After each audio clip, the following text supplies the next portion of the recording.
મોરબીના Panchasar road touch સરકારી જમીનના દબાણ દૂર કરાયું, ચુસ્ત પોલીસ બંદોબસ્ત ગોઠવી દેવાયો।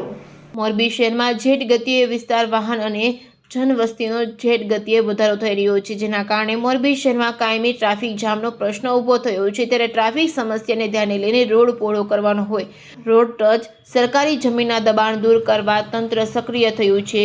આજે પંચાસર રોડનું નવનિર્માણ કરીને રોડ પહોળો કરવાનો હોય, અત્યારે સાવસર તળાવની પાળ તરીકે ઓળખાતા વિસ્તાર સરકારી જમીનમાં સંપૂર્ણપણે જમીન દબાણ થઈ ગયું હોય, જે રોડના નવસર્જનમાં અડચણરૂપ બન્યું હતું, જેથી તંત્રએ આવા જમીન દબાણકારોને દબાણ હટાવવા નોટિસ આપી હતી। ઘણા લોકોએ આ નોટિસ આવ્યા પછી પોતાની ઘરવખરી લઈને નીકળી ગયા હતા, તો કેટલાક ત્યાં હાજર હતા જેમને તંત્રએ તેમના નિર્ધારિત કરેલા સમયે જમીન ખાલી કરવા કાચા પાકા મકાનનું ડિમોલેશન કરી નાખ્યું હતું। પ્રાપ્ત વિગતો અનુસાર મોરબી શહેરના પંચાસર રોડને ખોદીને નવનિર્માણ કરવાનો અને 30 મીટર પહોળો કરવાનો મંજૂર થયો છે, જેમાં સાવસર તળાવની પાળની સરકારી જમીનમાં થઈ ગયેલી પેશકદમી દૂર કરાવવી અનિવાર્ય હતી, જેથી તંત્રએ તમામ દબાણકર્તાઓને નોટિસ આપી જમીન દબાણ ખાલી કરવા જણાવી દીધું હતું। તો ઘણા લોકોએ ખાલી પણ કરી નાખ્યું હતું, ત્યારે ખાલી નથી કર્યા તેવા લોકોને થોડા સમય આપી તેમની ઘરવખરી લઈ લેવા જણાવી કાચા પાકા મકાનનું ડિમોલેશન કર્યું હતું। રોડના નવનિર્માણ માટે જમીન ખુલ્લી કરાવી હતી। આ સમયે પોલીસનો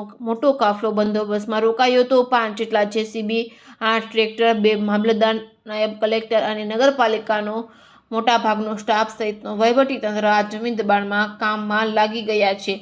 રિપોર્ટિંગ બાય શ્રીકાંત પટેલ, મોરબી।